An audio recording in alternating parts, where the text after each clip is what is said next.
Hello दोस्तों, स्वागत है आप सबका हमारे यूट्यूब चैनल पर।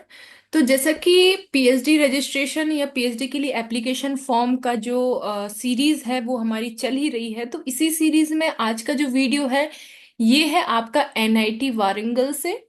ओके, जिसको national institute of technology Warangal बोलते हैं, ठीक है। तो यहाँ पे ये काफी पुराना इंस्टीट्यूट है और आप यहाँ पे देख पा रहे हैं कि इसका 66th फाउंडेशन डे हो चुका है 10th ऑफ अक्टूबर को। ठीक है, तो मतलब आप देख सकते हैं बहुत पुराना इंस्टीट्यूट है। अब जैसे ही आप इसको नीचे की तरफ स्क्रॉल करेंगे, मतलब ये इसका होम पेज है एनआईटी वारंगल का। ओके, आपको जस्ट एनआईटी वारंगल सर्च करना है और उसके होम पेज पे जाना है, तो इस टाइप का जो पेज है वो आपका ओपन हो जाएगा। अब नीचे यहाँ पे एक जो लाइन है वो रेगुलरली स्क्रॉल हो रही है, तो इसको हम यहाँ पे देखना है, admission into PhD programme for season December 2024। तो इसको जस्ट हमें सर्च कर लेना है, ठीक है। मतलब इसको जस्ट क्लिक कर देना है। जैसे ही आप इस पे क्लिक करोगे तो इस टाइप का इंटरफेस जो है वो आपका ओपन हो जाएगा। और यहाँ पे देख पा रहे होंगे कि यहाँ पे ब्राउजर फॉर पीएचडी एडमिशन दिसंबर दिसंबर 2024 है। और नीचे है ऑनलाइन एप्लीकेशन लिंक। तो ऑनलाइन एप्लीकेशन लिंक हम बाद में देखेंगे, पहले हम चेक करते हैं ब्राउजर, क्योंकि हमें यदि ये पता होगा कि क्या इसकी एलिजिबिलिटी क्राइटेरिया है, क्या फीस स्ट्रक्चर है, क्या लास्ट डेट है, तो ही हम एप्लीकेशन फॉर्म फिल कर पाएंगे। ओके, तो यहाँ पे दिसंबर 2024 का जो ब्राउजर है वो हम देख रहे हैं। यहाँ पे ये लिंक है https://www.nitw.ac.in। इस लिंक पे यदि आप जाके क्लिक करते हैं, इस लिंक पे जाके यदि आप सर्च करते हैं, तो भी आपको नोटिफिकेशन और सारी इंफॉर्मेशन डायरेक्ट मिल जाएंगी, राइट। अब यहाँ पे कंटेंट आप देख पा रहे होंगे, जिसमें इंट्रोडक्शन है, admission categories and eligibility conditions हैं, details of the fees, instruction to apply, department scientific qualification and research areas, और एनेक्सर्स है, मतलब क्या क्या डॉक्यूमेंट्स आपको फिल करने हैं, ये सारी चीजें आपको यहाँ पे मिल जाएंगी। ठीक है, तो इंट्रोडक्शन क्या है कि मतलब किस किस डिपार्टमेंट में पीएचडी के लिए नोटिफिकेशन रिलीज हुए हैं। अब पीएचडी भी दो टाइप से हैं, आपकी फुल टाइम पीएचडी और पार्ट टाइम पीएचडी। तो ये सारे डिपार्टमेंट्स हैं। तो सबसे पहले आपको चेक कर लेना कि आप किस डिपार्टमेंट के अंडर आपका मास्टर्स हुआ है, या आप किस डिपार्टमेंट में पीएचडी करना चाहते हैं। लाइक यदि आप केमिकल इंजीनियरिंग में करना चाहते हैं, या केमिस्ट्री में, या फिजिक्स में, तो ये सारे 13 डिपार्टमेंट है। तो यहाँ पे लिखा हुआ है। अब यहाँ पे एक बोल्ड लेटर में एक नोट लिखा हुआ है, जैसे मैं आपको बताती हूँ। The candidates with GATE CSIR UGC NET GPAT including lectureship, मतलब assistant professor qualification selected for PhD under full time. मतलब यदि आपको फुल टाइम पीएचडी करनी है तो आपके पास गेट CSIR UGC नेट या GPAT का मतलब जो लेक्चरशिप है, मतलब LS एटलीस्ट होनी चाहिए फॉर फुल टाइम स्टूडेंट के लिए, राइट। मतलब यदि आपको यहाँ से, मतलब ये डायरेक्ट यदि आपको फेलोशिप नहीं मिलेगी, तो यहाँ पे इंस्टीट्यूट फेलोशिप मिलेगी, जो कि आपको MOE के रूल्स के अकॉर्डिंग मिलेगी, मतलब मिनिस्ट्री ऑफ एजुकेशन के रूल्स के अकॉर्डिंग मिलेगी। बट आपके पास at least GATE CSIR UGC NET या GPAT का जो LS वाला है, मतलब लेक्चरशिप वाला क्वालिफिकेशन है, वो एटलीस्ट होनी चाहिए। ओके, और यदि आपको मतलब सेल्फ फंडिंग, लाइक जैसे आपको CSIR से या DST से या कुछ से फेलोशिप मिलेगी, तो वो आपके पास JRF की कैटेगरी वाली फेलोशिप आपको होगी, ठीक है। तो ये सारी चीजें हैं।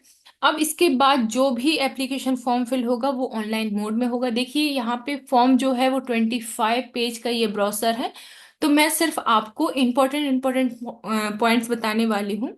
इसके बाद यदि आपको लगता है कि आप फॉर्म फिल कर रहे हैं और आपको कोई कंफ्यूजन होता है, तो सबसे पहले आप इस ब्राउसर को बहुत अच्छे से पढ़ेंगे। ये मैं हर वीडियो में बोलती हूँ, क्योंकि समटाइम्स ऐसे होता है कि आपने लाइक वीडियो देख लिया और कुछ पॉइंट, क्योंकि मैं यहाँ पे सिर्फ इंपॉर्टेंट पॉइंट्स ही आपको नोट डाउन कराऊंगी, तो कुछ पॉइंट्स मिस हो जाते हैं।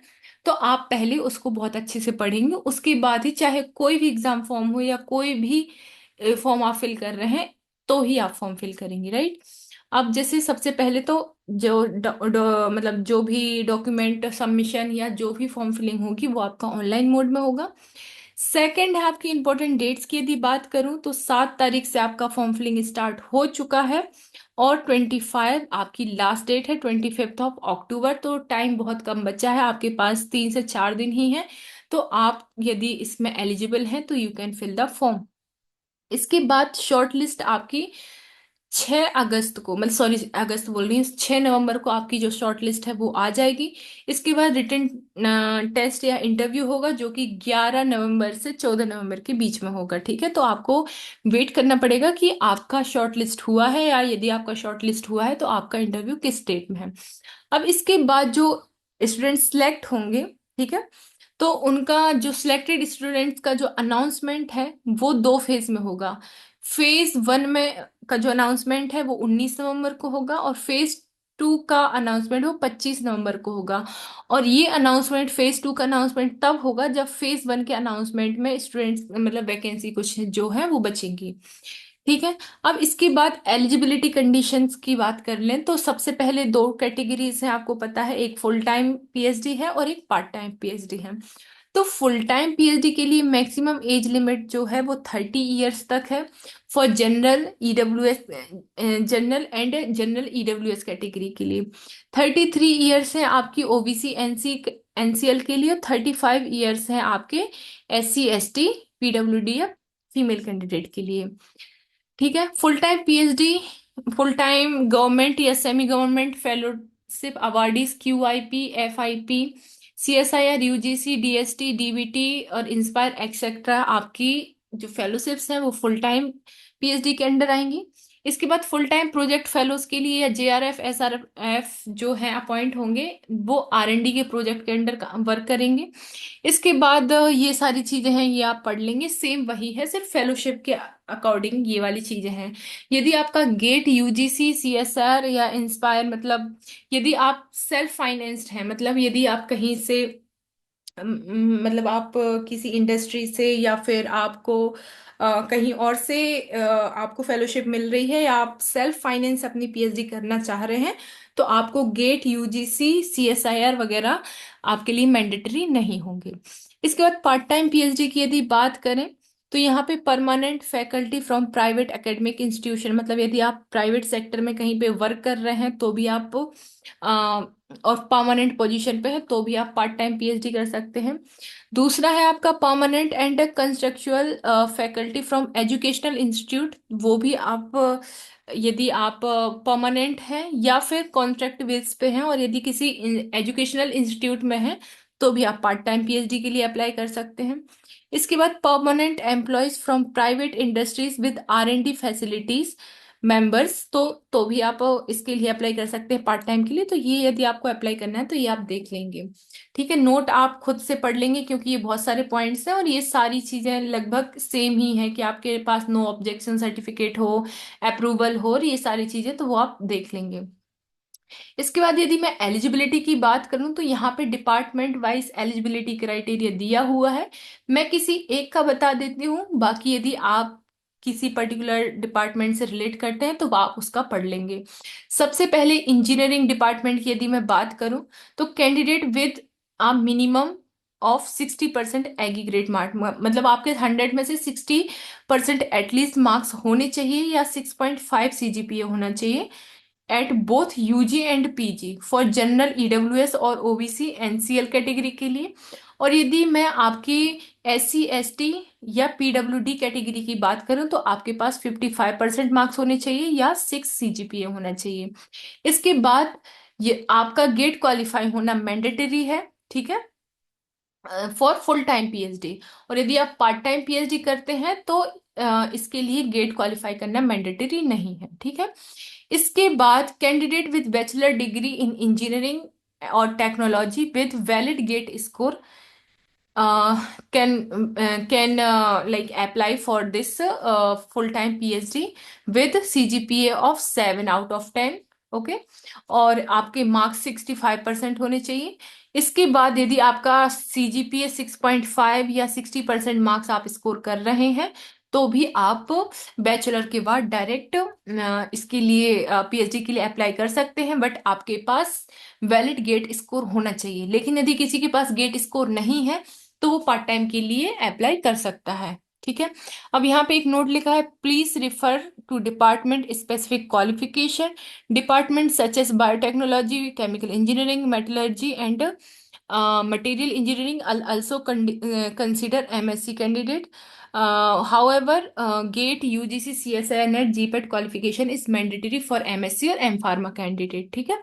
मतलब कुछ कुछ इंजीनियरिंग डिपार्टमेंट ऐसे हैं जो एमएससी स्टूडेंट्स के लिए भी प्रेफर करेंगे, लेकिन उस कंडीशन में आपके पास गेट, यूजीसी या सीएसआईआर, नेट या जीपेट क्वालिफिकेशन आपके पास होना मैंडेटरी है। ठीक है।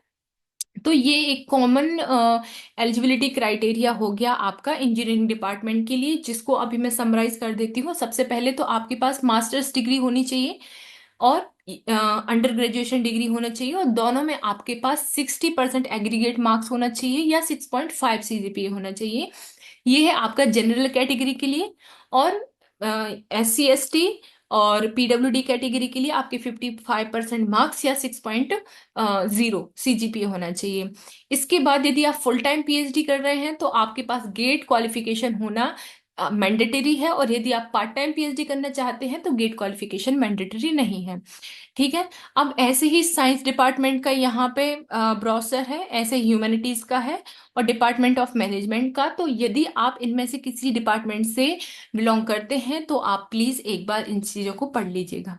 इसके बाद डिटेल्स ऑफ द फीस। तो full time and part time candidate के लिए सबसे पहले ट्यूशन फीस जो है वो 15,000 रुपये रहेगी, और अदर फीस आपकी 42,500 रहेगी। ठीक है। तो ये जो होगी आपकी टोटल 57,500 फीस जो आपकी टोटल रहेगी। अब इसमें ये तो मेंशन नहीं किया है, ओके, कि ओके, ये है आपकी किसके लिए, for full time and part time candidates. इसके बाद यहाँ for full time self finance, मतलब जो खुद से फाइनेंस या खुद से आप PhD के लिए पैसे दे रहे हैं, तो उनके लिए ट्यूशन फीस पर सेमेस्टर 50,000 रहेगी। मतलब ये पर सेमेस्टर की आपकी फीस है। एक सेमेस्टर में आपको 57,500 रुपीज पे करने पड़ेंगे। इनके लिए जो सेल्फ फाइनेंस है उनके लिए 1,05,000 रुपीज जो है आपको पे करने पड़ेंगे।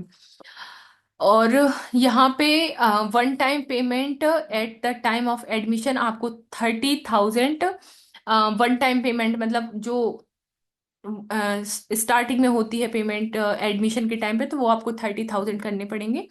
और इसके बाद अदर फी पेएबल पर ईयर, मतलब ये 11,000 रहेगी।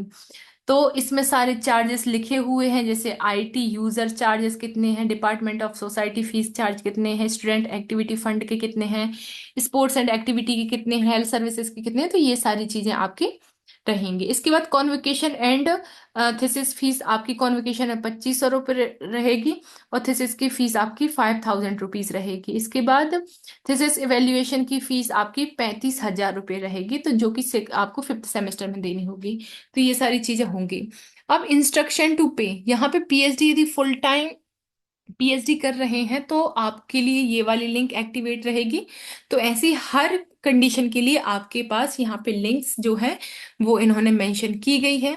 अब कौन कौन से डॉक्यूमेंट्स आपको अपलोड करना है तो वो आप देख लेंगे। सबसे पहले आपकी क्लास 10th की मार्कशीट जाएगी जिसमें डेट ऑफ बर्थ रहेगी।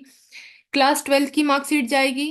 प्रोविजनल सर्टिफिकेट आपका जाएगा। डिग्री सर्टिफिकेट जो होते हैं या मार्क्स मेमोज जो होते हैं वो आपका अपलोड होगा। इसके बाद कास्ट सर्टिफिकेट होगा। जनरल EWS कैंडिडेट का सर्टिफिकेट होगा। OBC यदि NCLC यदि आप बिलोंग करते हैं तो वो आपका सर्टिफिकेट होगा, जो कि आपका 1 अप्रैल 2024 के मतलब बाद का होना चाहिए, मतलब एकदम नया होना चाहिए। और इसका जो परफॉर्मा है वो एनेक्सियर सेकंड में आपको दिया हुआ है, तो आप वहां से देख सकते हैं। इसके बाद नो ऑब्जेक्शन सर्टिफिकेट होना चाहिए, जो कि एम्प्लॉयज हैं, तो ये एनेक्सियर 3 में आपको इसका फॉर्मेट मिल जाएगा। इसके बाद relieving certificate from the employer, तो वो होना चाहिए। फोटोग्राफ होना चाहिए। ग्रेड या रैंक कार्ड होना चाहिए, गेट और UGC नेट या किसी भी फेलोशिप का या किसी भी एग्जाम का। इसके बाद जो भी आप फीस पे करेंगे उसकी ट्रांजैक्शन नंबर होना चाहिए या रिसिप्ट होना चाहिए। इसके बाद स्टेटमेंट और प्रपोजल होना चाहिए, मतलब आपका रिसर्च प्रपोजल क्या है वो होना चाहिए। और यदि और अदर कोई डॉक्यूमेंट है जैसे पब्लिकेशन है यदि कोई, तो वो होना चाहिए। इसके बाद ऐसे ही यहाँ पे पार्ट टाइम PhD के लिए भी लिखा हुआ है। तो ये सारी चीजें आप देख लेंगे। यहाँ पे हर उसके लिए पार्ट टाइम पीएचडी के लिए भी सारे डॉक्यूमेंट्स यहाँ पे लिखे हुए हैं, तो ये आप देख लेंगे। इंपॉर्टेंट नोट्स भी हैं कुछ, तो वो आपको अच्छे से पढ़ लेने हैं। अब यहाँ पे रिसर्च एरिया लिखा हुआ है कि हर डिपार्टमेंट का रिसर्च एरिया क्या है। जैसे मैं department specific qualifications and research areas यहाँ पे देख रही हूँ। डिपार्टमेंट ऑफ सिविल इंजीनियरिंग, तो यहाँ पे इंजीनियरिंग स्ट्रक्चर जैसे वाटर रिसोर्सेस इंजीनियरिंग, एक जियो टेक्निकल इंजीनियरिंग है, तो कंस्ट्रक्शन टेक्नोलॉजी एंड मैनेजमेंट। तो इस तरीके से आपको जो है रिसर्च एरिया देखने मिल जाएंगे। तो हर डिपार्टमेंट का एक अलग रिसर्च एरिया है, वो आप देख के अपना जो फॉर्म है वो फिल कर सकते हैं। तो ये हर डिपार्टमेंट के आपको देखने मिल जाएंगे, चाहे वो इंजीनियरिंग हो या फिर साइंस हो या फिर मैनेजमेंट हो या फिर ह्यूमैनिटीज हैं, तो ये सारे रिसर्च एरियाज आप देख पा रहे होंगे। अब यहाँ पे आपका एनेक्सियर्स है, तो यहाँ पे एनेक्सियर जैसे ईडब्ल्यूएस सर्टिफिकेट का एनेक्सियर कैसा होना चाहिए, तो एक फॉर्मेट आपको देखने मिल जाएगा। यहाँ ओबीसी का सर्टिफिकेट का फॉर्मेट देखने मिल जाएगा। और ये एनेक्सर जो 3 है वो आपका है नो ऑब्जेक्शन सर्टिफिकेट का। तो इस तरीके से हमने ये फॉर्म देख लिया है कि क्या इसकी लास्ट डेट है। सबसे पहले तो 25 अक्टूबर इसकी लास्ट डेट है, तो जल्दी से जल्दी यदि आप एलिजिबल हैं तो फॉर्म फिल कर दीजिए। इसके बाद ऑनलाइन एप्लीकेशन लिंक एक बार चेक कर लेते हैं। तो ये ऑनलाइन एप्लीकेशन लिंक है, जैसे यहाँ पे Google Chrome for filling the application, यहाँ पे फीस पे करने का है, और यहाँ पे कोई भी आपको स्पैम या फोल्डर में मेल गया है तो वो चेक करने का है। तो यहाँ से तो सबसे पहले आप क्या करेंगे, अपनी यूजर आईडी और पासवर्ड डालेंगे। यदि आपको यूजर आईडी या पासवर्ड नहीं पता, तो सबसे पहले आप यहाँ पे जाके फॉर्म फिल करेंगे, रजिस्टर करेंगे। तो इस तरीके से आपको जो है अपना फॉर्म फिल कर देना है। So yes, this is the complete video regarding this PhD admission from NIT Warangal in session December 2024. So yes, मिलते हैं नेक्स्ट वीडियो में और भी इंफॉर्मेशन के साथ। Thank you so much for watching.